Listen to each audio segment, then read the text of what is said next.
I'm known to be quite vexing. I'm just forewarning you. Lady, shut up! Suicide Squad, you stand accused of having a barely there plot, thinly written characters, a tone that teeters on cringe, and just being plain bad. How do you plead?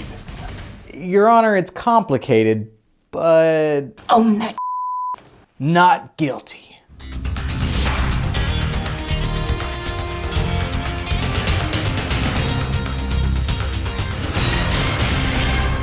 Look, I hope I don't get any beef for saying this, but it's no secret that Suicide Squad is generally considered the least popular film in the DCEU, right? You don't want no beef? You don't want no beef? I mean, really. I think that honor should at least be reserved for Justice League, but that's me. You won't let me die. While Suicide Squad is by no means a masterpiece, somewhere along the line it became the Nickelback of comic book films. It just became popular to shit on Suicide Squad, even if back in the day you secretly liked it a little bit. Oh my God. I'll admit, there are things I hate about it, like Joker's tattoos, and also, you know, Joker's tattoos. But beyond that, there are a lot of things here that a DC fan can enjoy. So is that like a pep talk? Yeah, those pep talk. First things first, you gotta watch the extended cut. Now this is not to be confused with the elusive Ayer cut that everyone's been hoping to see ever since it was announced we were getting the Snyder cut. I'm all for releasing the Ayer cut, which we've heard is quite different than what we've already seen.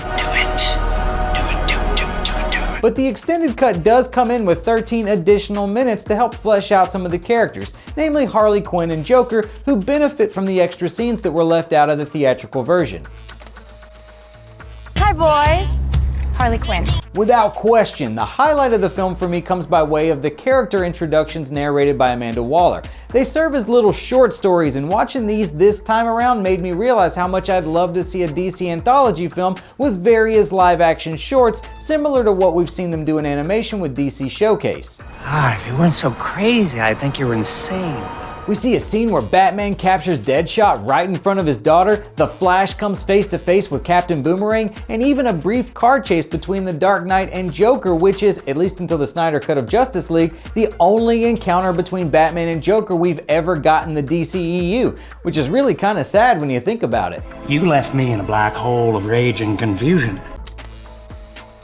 Speaking of the Joker, whether you love Jared Leto's take on him or you didn't, it's hard to argue that he doesn't steal every scene that he's in with a certain manic, unpredictable energy.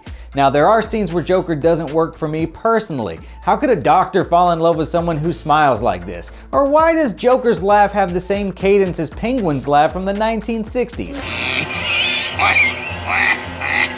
But with that said, there are also scenes where we see glimpses of Jared Leto's untapped menacing potential as the clown prince of crime, particularly in scenes like this one where there's a sinister rage boiling beneath the surface. I could tell you meant that. Suicide Squad serves two very important functions within the DCEU. It's the first film with some lighthearted humor to it. I will knock your ass out. I do not care that you're a girl. And more importantly, it really helped flesh out the DCEU in a way we hadn't seen up to this point. Batman vs. Superman hinted at the world at large, but Suicide Squad gave us a hefty ensemble of colorful characters that more often than not resemble actual comic book characters. Most of the main cast shine as their respective characters. Will Smith is everything you'd expect Will Smith to be as Deadshot. Are you deaf? You one of them deaf hoes. Margot Robbie became a bona fide star as Harley Quinn. No way. And did everyone else realize that Katana is Kamiko on The Boys? But Viola Davis as Amanda Waller doesn't get the praise she deserves. She's the glue holding all of this together, and her cold, no-nonsense demeanor really helps ground the film. Viola's Amanda Waller is not one to be trifled with. And God help anyone who disrespected the Queen. When it comes to turning bad guys into heroes, there's nothing quite like a miniature nanite bomb in your neck for motivation, know what I'm saying?